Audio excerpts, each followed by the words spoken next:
A killer who wanted attention, a murderer who taunted police, a criminal who mailed coded messages to newspapers and dared them to stop him. Between 1968 and 1969, Northern California was terrorized by a shadow who called himself one name, Zodiac. He didn't just kill, he performed. And more than 50 years later, he has never been officially identified. This is not just the story of the murders, but this is the story of the investigation, the clues, the ciphers, the suspects, and the mistakes that may have let him slip away forever. December 20th, 1968, Lake Herman Road, Benicia, California. Two teenagers parked on a quiet lover's lane. Shots ring out in the darkness. Both are killed. At first, police believe it's a random act of violence, but 7 months later, it happens again. July 4th, 1969, another young couple, another secluded location. The male survives long enough to describe the attacker. White male, stocky, calm, deliberate. Still, there are no solid leads. Until the phone rings.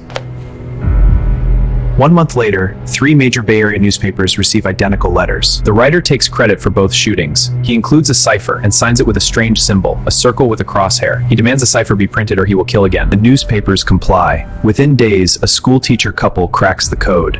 It reads, "I like killing people because it is so much fun." He will not reveal his name because it will slow down his collection of slaves for the afterlife. From that moment on, he gives himself a name, Zodiac, and the investigation explodes. September 27, 1969. A man approaches a young couple wearing a hood with a crosshair symbol. He calmly ties them up, then stabs them repeatedly. The male victim dies.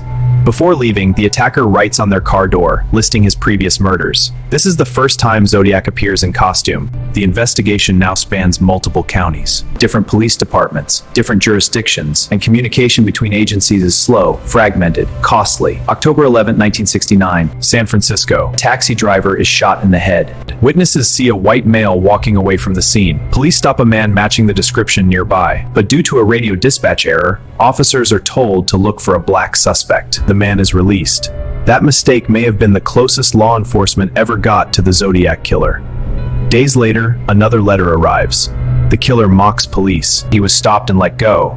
The Zodiac continued sending letters. Some include more ciphers. One 340-character cipher remains unsolved for over 50 years. Police, cryptographers, even the FBI try to decode it, until 2020.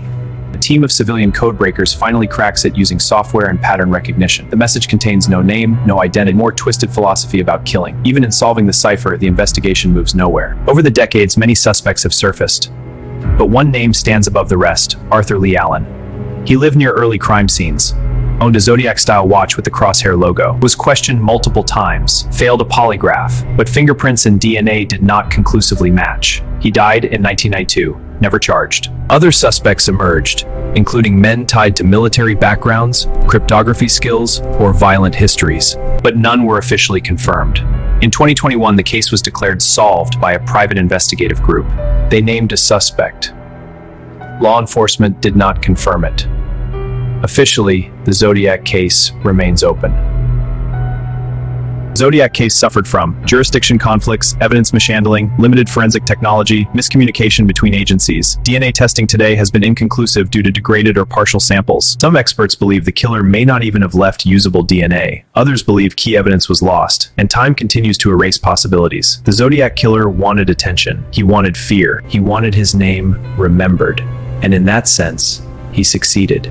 But he never got what he truly wanted: to reveal himself and be recognized. Instead, he remains a symbol, a shadow. The case file's still open, and somewhere in the past, a man who almost got caught walked away. If you appreciate detailed investigative breakdowns like this, subscribe for more deep dives into unsolved cases. Because sometimes, the scariest part isn't the crime. It's the fact that no one was ever held accountable.